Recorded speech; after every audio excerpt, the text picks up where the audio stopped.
नमस्कार दोस्तों, मैं दीपक नागर। दीपक इकोनॉमिक्स के इस चैनल पर आप सभी दोस्तों का स्वागत है। दोस्तों, इस चैनल पर मैं डेली डिस्कस करता हूँ डेली इकोनॉमी न्यूज़ और आज इंपॉर्टेंट न्यूज़ आई रिगार्डिंग बैंकिंग। बैंकिंग में भी न्यूज़ आई है देश के सबसे बड़े bank state bank of India से। जी हाँ दोस्तों, देश का सबसे बड़ा bank state bank of India खुद क्या कर रहा है, बॉन्ड जारी करके लगभग 4,500 करोड़ रुपए के आसपास उधार ले रहा है इन्वेस्टर से। आप सबसे पहले न्यूज़ देखिए। SBI rises, state bank of India आप सबको पता है देश का सबसे बड़ा बैंक है। ये क्या कर रहा है? 4,691 4,691 करोड़ रुपए क्या कर रहा है? बोरो कर रहा है। और कैसे कर रहा है? Tier 1 basically additional tier 1 bond होते हैं। इसके माध्यम से ये बोरो कर रहा है और कितनी परसेंटेज रेट पर? 7.7% कूपन पर, मतलब इंटरेस्ट रेट क्या होगा? 7.75%। अब ये न्यूज़ सुन के आप सबके दिमाग में क्लिक कर रहा होगा, सर ऐसे क्या आपदा पड़ी कि स्टेट बैंक ऑफ इंडिया जो दुनिया को लोन देता है, जो अडानी को, अंबानी को और मित्तल को सबको लोन देता है, टाटा को, ऐसा बैंक जो देश का सबसे बड़ा बैंक है, वो खुद क्यों बोरो कर रहा है बॉन्ड जारी करके? ऐसे क्या आपदा आ पड़ी? तो इसके बारे में भी हम जानेंगे।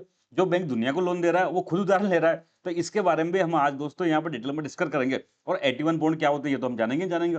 81 बॉन्ड आपने पहले भी सुना होगा, कई बार ये न्यूज में रहा। लेटेस्ट में जो येस बैंक का एक स्कैम हुआ था, उसके बाद 81 बॉन्ड को राइट ऑफ कर दिया था, तो वो हाई कोर्ट में, सुप्रीम कोर्ट में मामला चला था, तब भी ये न्यूज में रहा था। एक इंपॉर्टेंट है, बॉन्ड का एक टाइप होता है, इंपॉर्टेंट टाइप है, इसके बारे में आज हम डिटेल में डिस्कस करेंगे। तो दोस्तों, न्यूज़ तो हमने देखी, लेकिन भाई स्टेट बैंक ऑफ इंडिया ने क्या किया?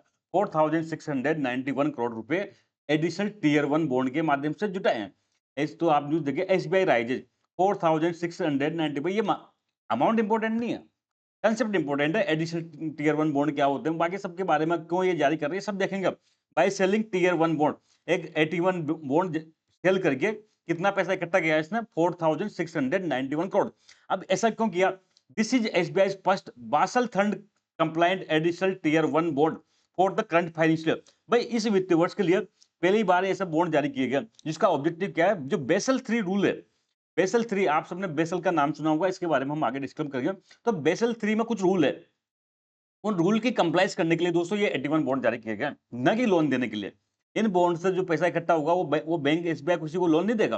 बेसिकली बेसल थर्ड में कुछ रूल्स हैं, उस रूल्स की फुलफिल करने के लिए कंसेप्ट है एडिशनल टियर 1 बॉन्ड का, कि इसके माध्यम से पैसा इकट्ठा करना है उसको। आई होप यहाँ को तक आपको अब तक कोई दिक्कत नहीं हो रही कि न्यूज़ हम समझ गए कि 81 बॉन्ड जारी किए, क्यों जारी किए? बेसल थर्ड को जो रूल्स है उसको कंप्लाइज करने के लिए जारी किए गए। ठीक है बात यहाँ तक? अब जब बेसल थर्ड कंप्लाइज करने के लिए फिर अलग अगला सवाल होता है कि बेसल होता क्या है, बेसल नॉर्म्स क्या होते हैं? तो देखो दोस्तों, आप सबने नाम सुना होगा basal, Basel.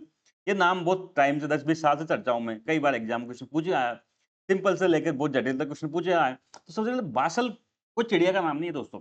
Basal is a city in Switzerland. Switzerland में एक शहर है बासल। पार्सल क्या है? दोस्तों, स्विट्जरलैंड में एक सिटी है।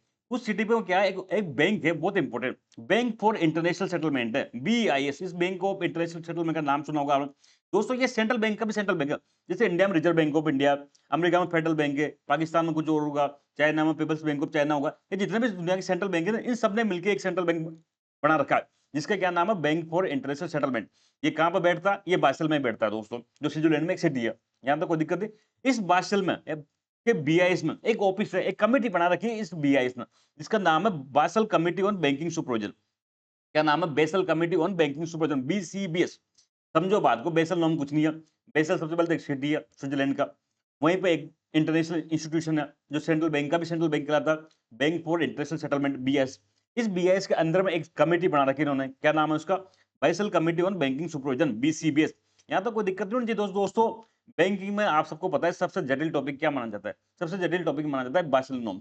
इसको समझना बहुत मुश्किल पड़ता है, कैपिटल क्या है, कैपिटल एडिशन रेशियो क्या होता है, वो सब आज हम इजीली बहुत आसान भाषा में समझेंगे, जिससे आपको कभी कोई प्रॉब्लम आएगी नहीं। यहाँ तक आपको कोई दिक्कत नहीं होगी। तो ये बीआईएस के अंदर भी कमेटी बना रखी है, बीसीबीएस। ये कमेटी क्या करती है? ये कमेटी दोस्तों रेगुलेशन बनाती है, issue set of regulation to take down risk in banking sector. भाई देखो, आप सबको पता है कई सारे बिज़नेस हैं, जिनमें रिस्क भी होती है, लेकिन सबसे ज़्यादा बैंक क्या रिस्की है? बैंक का काम क्या होता है? डिपॉजिट एक्सेप्ट करके क्या बैंक क्या करता है? बैंक का आप सबको पता है काम, 2 ही काम होते हैं। एक तो डिपॉजिट एक्सेप्ट करता है और लोन देता है। तो देखो, लोन देना रिस्की है। ये लोन कौन हो सकता है? माल्या हो सकता है, ये नीरव मोदी हो सकता है, ऐसे लोग हो सकते हैं। तो बैंक का बिज़नेस बहुत बड़ा रिस्की है दोस्तों, लोन देने का काम बहुत बड़ा रिस्की है। लोन डूब सकता है। तो इस रिस्क को कैसे कम किया जाए? इस रिस्क को कैसे कम किया जाए ताकि डिपॉजिटर का इंटरेस्ट बना रहे? भाई मेन ऑब्जेक्टिव क्या है? मेन ऑब्जेक्टिव कि बैंक की रिस्क कम करना, एनपीए कम से कम हो, और ये डिपॉजिटर का जो इंटरेस्ट है ना, जो डिपॉजिटर ने पैसा जमा कराया बैंक में, वो सेफ रहे, वो डूबे नहीं। तो ऐसा रिस्क कम करने के लिए कई सारे रूल्स बनाए इस बीसीबीएस ने। तो इन रूल्स को पालन दुनिया की लगभग सभी देश करते हैं। तो ये वही रूल्स क्या कहलाते हैं? बासेल रूल्स कहते हैं। तो BCBS issue set of regulation to take down risk in banking sector.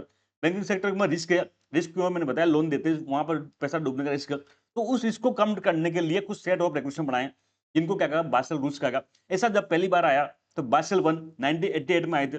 ऐसे रूल्स दूसरी बार आए, जैसे मूवी आती है धूम 1, धूम 2, धूम 3, ऐसे ही फर्स्ट टाइम ये रूल्स आए 1988 में। फिर कुछ डेवलपमेंट हुआ, कुछ नए रूल्स आए, तो बासेल 2 कहते हैं 2004 में आए। फिर थर्ड आए बासेल 3 2010 में। आज की डेट में दोस्तों बासेल 3 लागू है पूरी दुनिया में, और दुनिया के अधिकांश देश इसको पालना करने का प्रयास कर रहे हैं। कुछ ने कर लिया, कुछ कर रहे हैं। इंडिया में दोस्तों धीरे धीरे इंप्लीमेंट हो रहा है। आज की डेट में पूर्णतः बासेल 3 कंप्लायंस नहीं हो रही है इंडिया में, लेकिन हम धीरे धीरे उस दिशा की तरफ बढ़ रहे हैं। तो बेसिक ऑब्जेक्टिव क्या है कि अब हमको क्या करना है? बासेल 2 से बासेल 3 की तरफ जाना है। ठीक है बात यहाँ तक? समझ गए क्या? बासेल 1, बासेल 2, बासेल 3 क्या है? कुछ भी नहीं है। धूम 1, धूम 2, धूम 3, ये धूम 3 चल रही है, बासेल 3 अभी। ठीक है, अब इस बासेल 3 में जो रूल्स एंड रेगुलेशन है, उसका एक सबसे इंपॉर्टेंट पार्ट है कैपिटल। क्या है पार्ट? है कैपिटल एडुकेशन रेशियो। ठीक है बात। बट कैपिटल एप्लीकेशन दोस्तों, ये important tool of Basel rule, जितने में बेसल रूल बनाए थर्ड और टू, इन सबसे इंपॉर्टेंट टूल क्या है? वो है capital capital education ratio. Capital education ratio कैसे होता है? Capital divide by risk weighted asset. अब यहां पर कुछ कंसेप्ट हम समझेंगे, मैं इसको देसी भाषा में समझाऊंगा आपको, देसी भाषा में। ठीक है, ये ए बैंक है, कोई भी बैंक हो सकता है। ये बैंक है बी। इस बैंक ने क्या किया?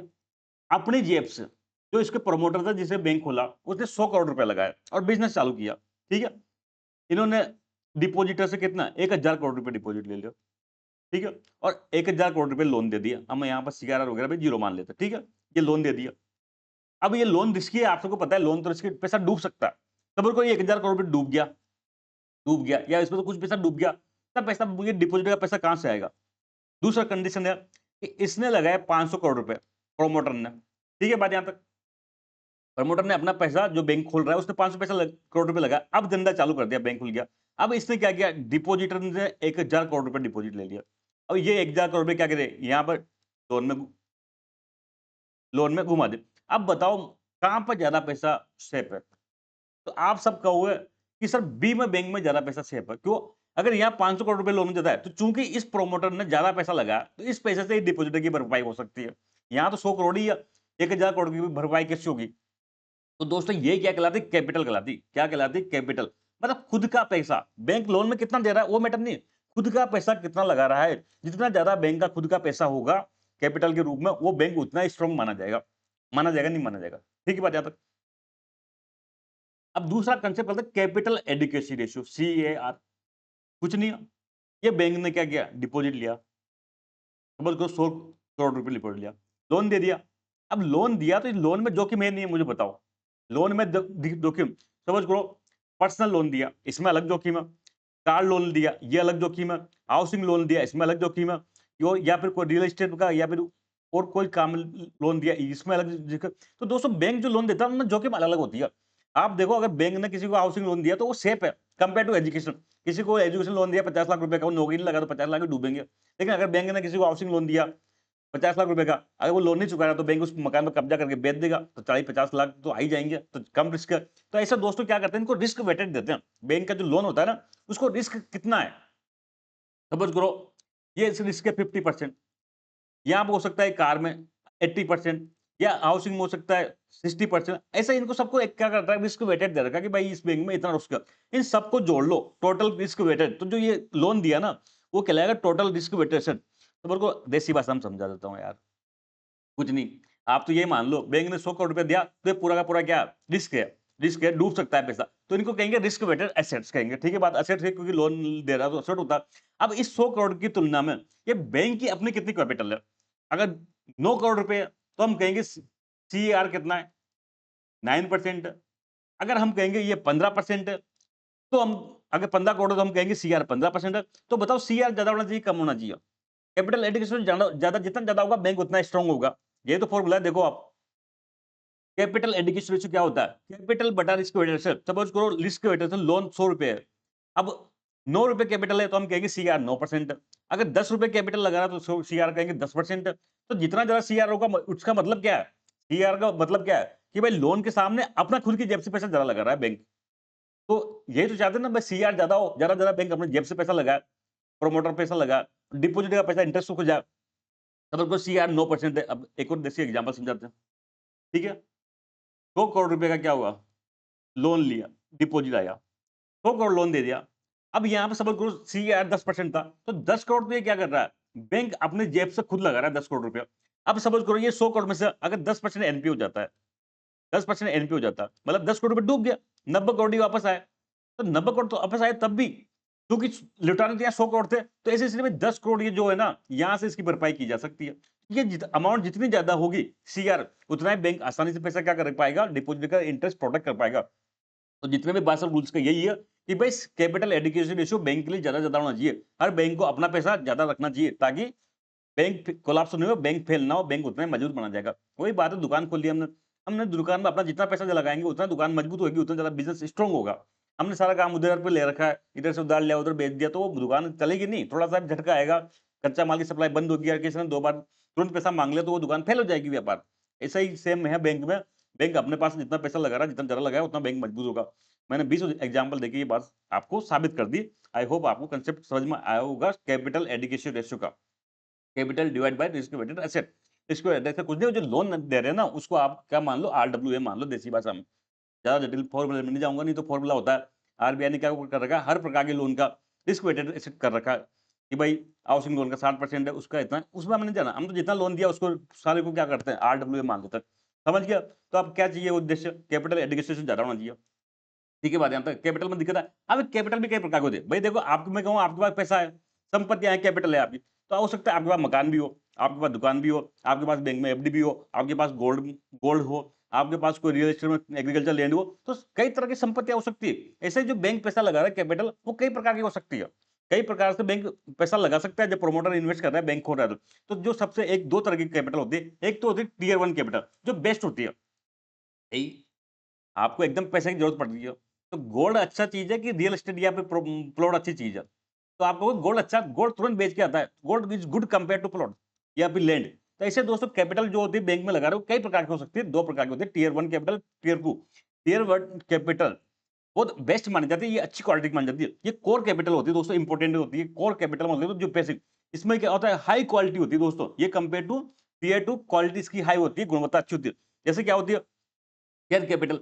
शेयर कैपिटल जैसे इक्विटी में, जैसे शेयर मार्केट में शेयर जारी करके जो पैसा जुटाया बैंक ने, वो क्या होती है? वो दोस्तों टियर 1 कैपिटल में आती है। भाई एक बार शेयर मार्केट से शेयर जुटा लिया, अब उसको वापस लौटाना नहीं है, इसलिए क्या होती है? अच्छी होती है।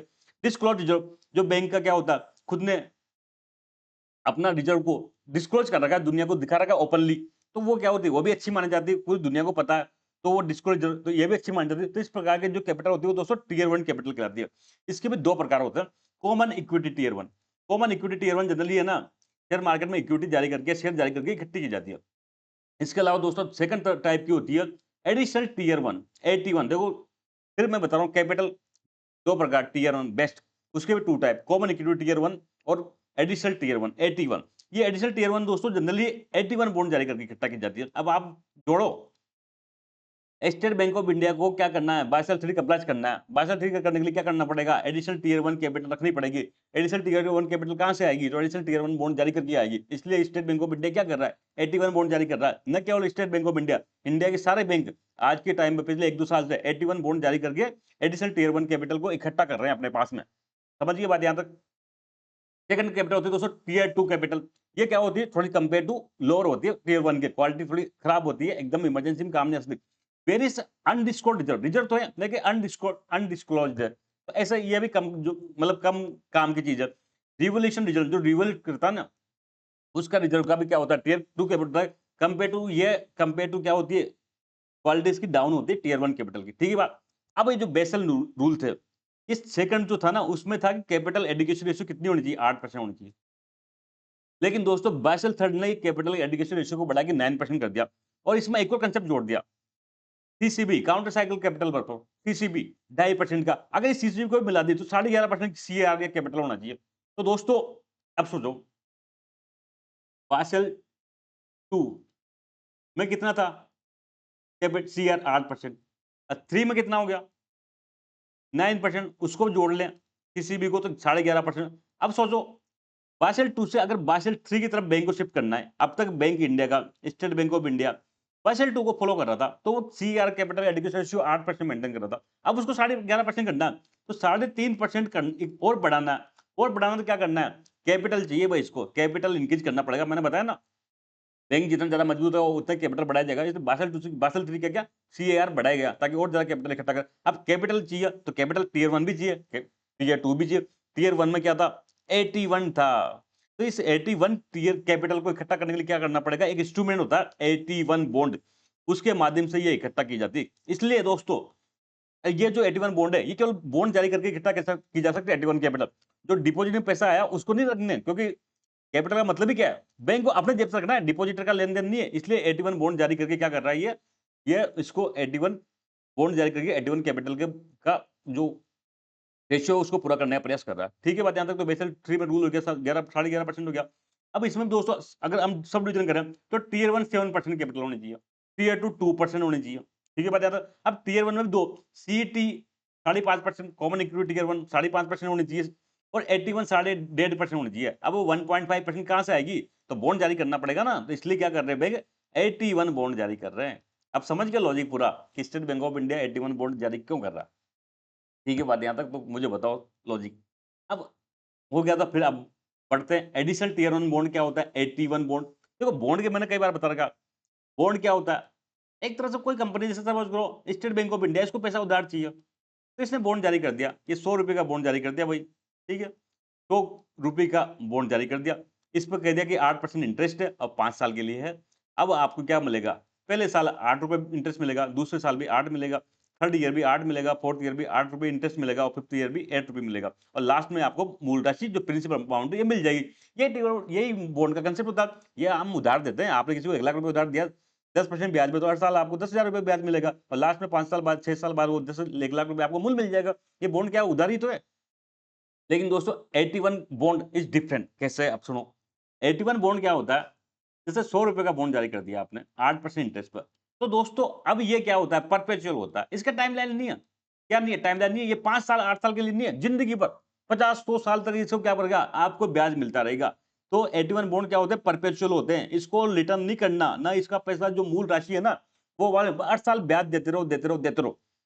ठीक है बात। तो अब सर जब मूल राशि नहीं आएगी तो कोई क्यों लेगा, तो दोस्तों जाहिर सी बात है, इसको फिर इंटरेस्ट रेट हायर देना पड़ेगा। क्या करना पड़ेगा, इंटरेस्ट रेट हायर देना पड़ेगा। तो 81 बॉन्ड में ब्याज होता है ना, वो नॉर्मल बॉन्ड की तुलना में ज्यादा होता है, क्योंकि इनमें प्रिंसिपल राशि लौटा जाती है। हालांकि इनमें कॉल ऑप्शन होता है, कॉल ऑप्शन होता है। कॉल ऑप्शन का मतलब होता है कि जो बैंक जारी कर रहा है 81 में, वो चाहे तो इसको वापस ले सकता है। जैसे कॉल ऑप्शन कैसे, उसको 5 साल, तो 5 साल के बाद अगर स्टेट बैंक ऑफ इंडिया चाहे तो प्रिंसिपल राशि देखिए आपसे 81 बॉन्ड ले सकता है, नहीं हो सकता, लेकिन बाध्य नहीं है। नॉर्मल बॉन्ड की तरह कंपल्सन नहीं है। नॉर्मल बॉन्ड तो कंपल्सरी होता है कि 5 साल का अगर बॉन्ड है तो 5 साल बाद आपको प्रिंसिपल राशि लौटानी पड़ेगी। 81 बॉन्ड में ऐसा रूल नहीं है, वो चाहे तो कॉल ऑप्शन है, पुट नहीं है। समझो बात को, कॉल ऑप्शन है। स्टेट बैंक ऑफ इंडिया चाहेगा तो आपका मूल राशि लौटाएगा, नहीं चाहेगा तो ब्याज तो जिंदगी भर देता रहेगा। ठीक है बात यहां तक, ठीक है तो बढ़ेगा। तो bank issue 81 bond to raise 81 capital. भाई 81 कैपिटल के लिए क्या कर रहे हैं, बैंक 81 बॉन्ड को इश्यू कर रहे हैं। और 81 बॉन्ड्स क्या होते हैं, परपेचुअल बॉन्ड्स होते हैं। मैंने बताया परपेचुअल होते हैं, मतलब लाइफ लॉन्ग होते हैं, इनका कोई वो ऑप्शन नहीं होता 10 साल 20 साल के लिए, विद नो मेच्योरिटी डेट, कोई मेच्योरिटी डेट नहीं है। परपेचुअल, एक बार आपने बॉन्ड खरीदा, जिंदगी भर आप जिंदा हो जब तक ब्याज मिलता रहेगा मिलता रहेगा मिलता रहेगा। ठीक है, ये कंसेप्ट होता है 81 बॉन्ड का। Investor do not get principal back, यहाँ पर क्या होता है, मूल राशि वापस नहीं आती, हर साल आपको ब्याज मिलेगा परपेचुअल का। तो फिर इन्वेस्टर निवेश क्यों करेगा, जब आपको ब्याज मिल ही नहीं, जब आपको ब्याज नहीं, सॉरी, मूल राशि वापस नहीं मिल रही, तो फिर ये क्या करते हैं, हायर इंटरेस्ट मिल देते हैं। Our investor get higher interest, ये क्या करते हैं, हायर इंटरेस्ट रेट ऑफर करते हैं ताकि इन्वेस्टर यहाँ पर निवेश करे। 81 बॉन्ड है वो कॉल ऑप्शन में बताया, कॉल ऑप्शन होता है which allow the bank to buy back the bond. अगर बैंक चाहे तो एक फिक्स टाइम के बाद उसको बाय बैक कर सकता है, लेकिन कंपलसरी नहीं है। नॉर्मल बॉन्ड में कंपलसरी होता है, यहाँ पे कोई कंपलसरी नहीं, कॉल ऑप्शन है, इच्छा पड़े तो ले लिया, नहीं चाहे तो नहीं ले लिया। दोस्तों ये रिस्क होता है नॉर्मल बॉन्ड्स की तुलना में। कैसे होता है, अगर कोई बैंक, समझ करो अगर कोई बैंक क्राइसिस में आ गया, सपोज करो बैंक फेल हो गया, बैंक डूबने के लायक, तो ऐसी स्थिति में रिजर्व बैंक ऑफ इंडिया को पावर है कि इस 81 बॉन्ड को क्या कर दो, राइट ऑफ कर दो। मतलब बस अब कुछ भी नहीं देना आज से। अगर रिजर्व बैंक ऑफ इंडिया सबसे पहले क्या करता है, राइट ऑफ कर देता है 81 बॉन्ड को। तो ऐसी स्थिति में राइट ऑफ का मतलब क्या, बस इन बॉन्ड वालों को कुछ भी नहीं मिलेगा, आज से भूल जाओ तुम्हारा कोई पैसा उधार दिया था। ऐसा हो चुका जब येस बैंक का स्थिति खराब हुई थी, येस बैंक दिवालिया होने के कगार पर गया था, तो रिजर्व बैंक ऑफ इंडिया ने एक state bank of India lead एक स्कीम लाई थी उसको बचाने के लिए। उसमें पहला प्लान ये था कि भाई इस पे बहुत सारा कर्ज हो गया, तो सबसे पहले तो 81 बोर्ड को क्या कर दो, राइट ऑफ कर दो। मतलब ये पैसा तो हम देंगे नहीं आपका। अब निवेशक ने जो पैसा लगाया था 81 बॉन्ड में, इस बैंक में, वो पैसा सारा डूब गया उनके एक बार में। तो फिर वो हाई कोर्ट गए, सुप्रीम कोर्ट गए, वो कई सारे केस चला लंबा। पर ये रिस्की है। क्यों रिस्की है, मैंने बताया, राइट ऑफ किया जा सकता है। riskier than normal bond because if bank faced crisis 81 bond can be write off। 81 bond को राइट ऑफ किया जा सकता है। राइट ऑफ मतलब बस सिंपल कह देंगे भाई तुम्हारा कुछ भी लेन देन नहीं है, इन्वेस्टर को हम 1 रुपया भी नहीं लौटाएंगे, ऐसा कहा जा सकता है। ये इसका कंसेप्ट में है 81 बॉन्ड में। क्यों? क्योंकि आपको हायर इंटरेस्ट रेट मिल रहा है वहां पर, इसलिए ये इसका जो नेचर ही यही है। जैसे अभी लेटेस्ट में घटना हुई थी, yes bank 81 bond right of किए गए थे। ठीक है बात यहां तक। अब जो एसबीआई ने 81 बॉन्ड इश्यू करे, एडिशनल टियर 1 बॉन्ड इश्यू करे, उसके बारे में जाना। तो सबसे पहले तो इसको क्यों किया, तो issue to compliance with Basel 3 rule. Basel 3 rule में क्या किया, कैपिटल बढ़ानी है, 9% करनी है, तो उसके लिए 81 कैपिटल भी बढ़ानी है। उस बढ़ाने के लिए क्या करना पड़ेगा, 81 बॉन्ड जारी करना पड़ेगा। कितने अमाउंट का, 4691 करोड़ रुपए का किएगा। कूपन रेट दोस्तों इसमें 7.75%। कूपन रेट मतलब इंटरेस्ट, हर साल क्या करेगा, इन्वेस्टर को 7.75% का इंटरेस्ट मिलेगा। 5 ईयर का कॉल ऑप्शन है। 5 ईयर बाद चाहे स्टेट बैंक ऑफ इंडिया 5 साल बाद उसकी इच्छा होगी तो इसको वापस से है ना, इन्वेस्टर से वापस से क्या कर सकता है, उसको बाय कर सकता है। पर उसको बाध्यकारी नहीं है, चाहे तो नहीं ले, कभी भी जिंदगी भर ब्याज देता रहेगा। परपेचुअल टेनर है, जिंदगी भर उसको इंटरेस्ट देना है, परपेचुअल टेनर है। तो दोस्तों ये पूरा मैटर था आज का। आई होप आपको समझ में आया होगा। हम जल्द मिलेंगे दोस्तों, तब तक के लिए थैंक यू। जय हिंद दोस्तों।